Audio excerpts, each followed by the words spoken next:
Welcome to Behind the Ropes with Jamal Alam. We're going to talk about some very important things pertaining to Gervonta Tank Davis's career.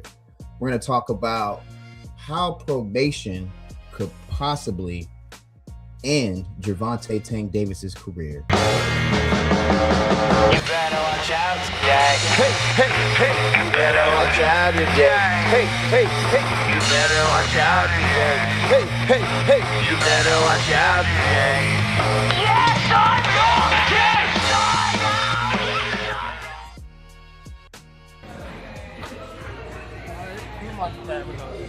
king. Nigga, I tell him, hey, gang, I tell him don't put you on camera.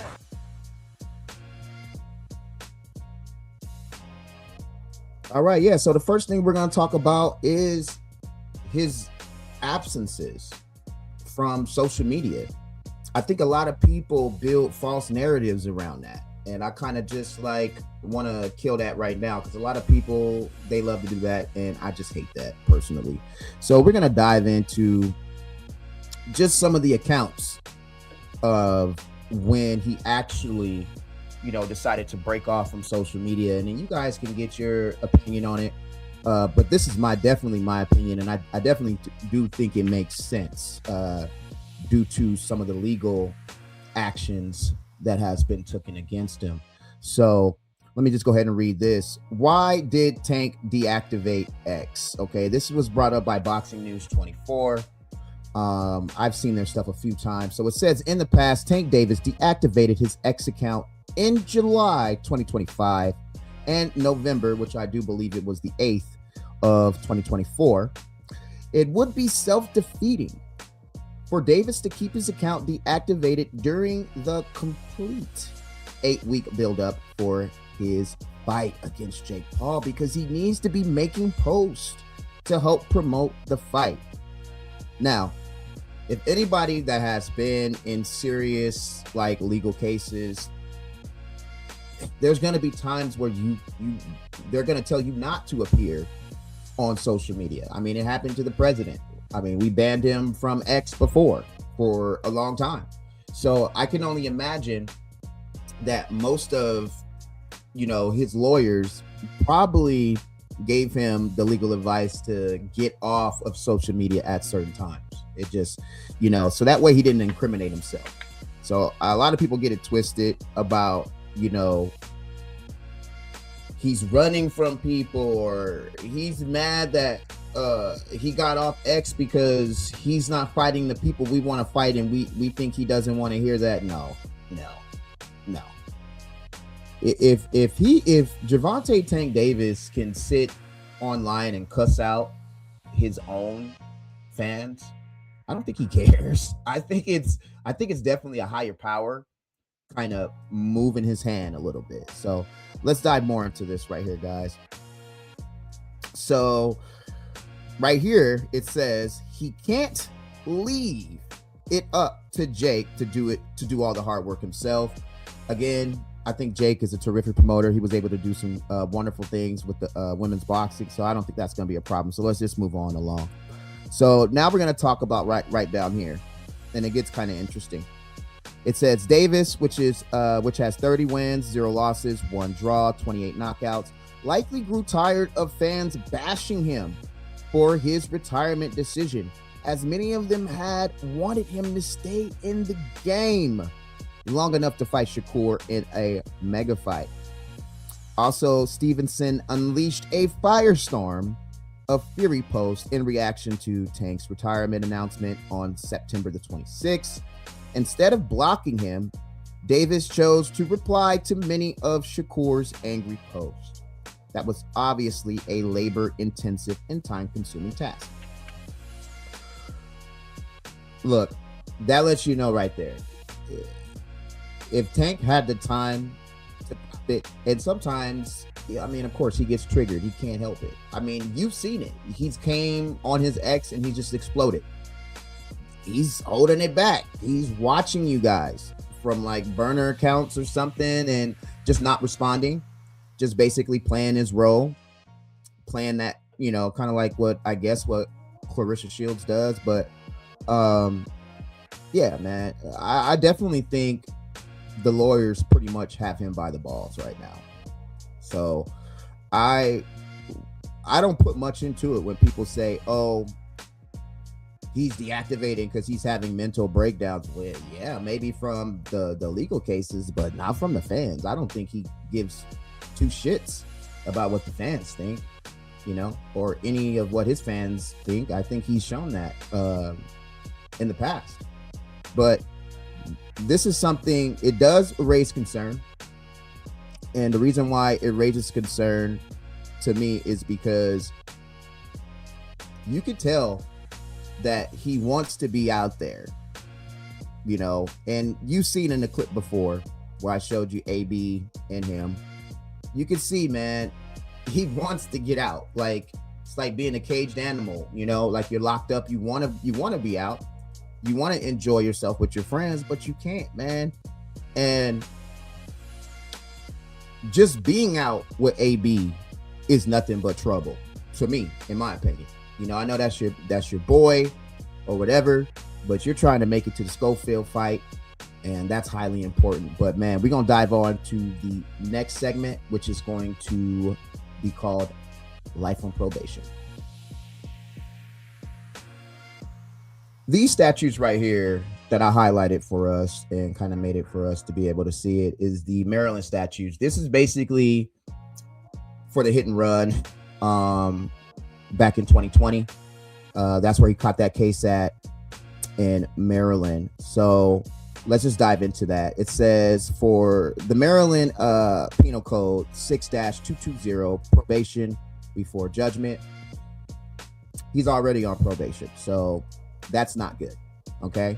Violate the conditions and the court can proceed as though probation had never been granted. He's only violated once, but once, I should say, in Gervonta Tank Davis's case, could be one time too many. I think so. So this is something that we got to monitor. Like, we don't have a fight date. We don't have a fight date for the Schofields. They're negotiating.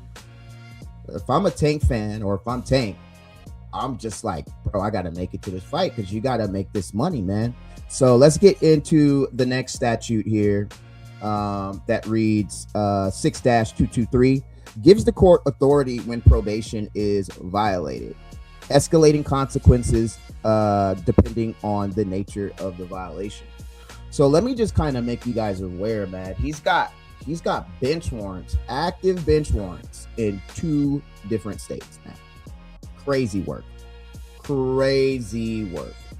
So that's why making this video, I know you guys have heard this, but this is serious. We don't know if this guy is going to make it to the next fight. It's a possibility. He could mess up. He could seriously mess up. And being on probation when you're a high volume celebrity like this is extremely hard. Because like I said, we caught him on the AB stuff, the AB stream. Luckily, he did nothing incriminating. But when you keep putting yourself in these situations, which I'm sure his legal team is telling him, you have more chances than enough to incriminate yourself before that case is actually resolved, or you catch something and then now it's just even worse, So this is something that we gotta pay huge close attention to, man, with Tank Davis. And I usually don't talk about Tank Davis pretty much, not too much, but I think that this definitely needs to be talked about. But hey, man, we're going to dive on to the next section. The next section is going to be the penal codes and risk.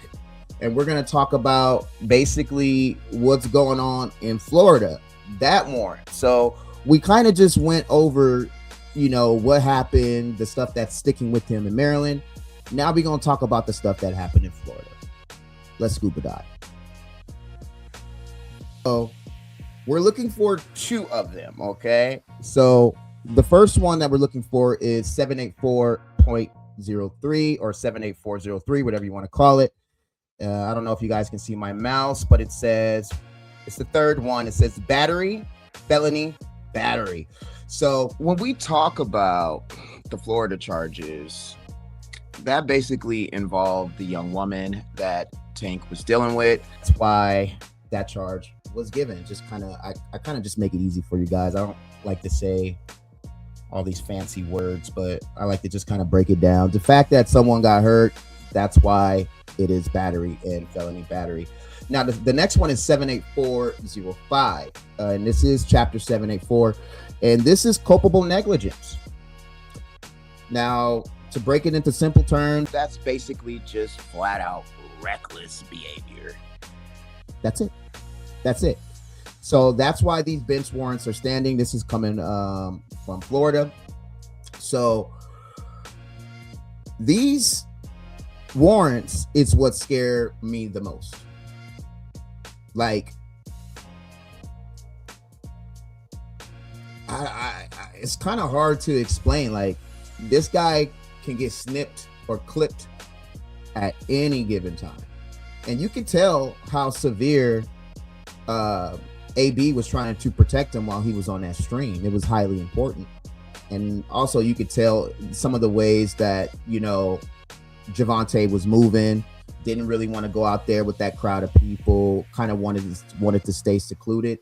This is a person that is getting destroyed from all of these legal actions and is being just like made into a puppet at this point.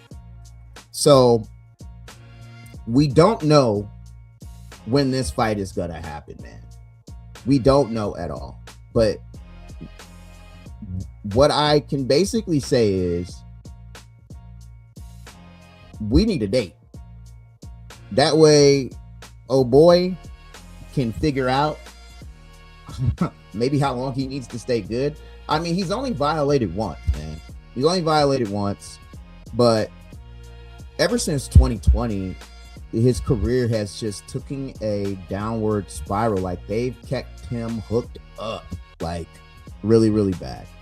So again, this is not a video to bash Tank. This is basically just saying, man, you're so far in this shit that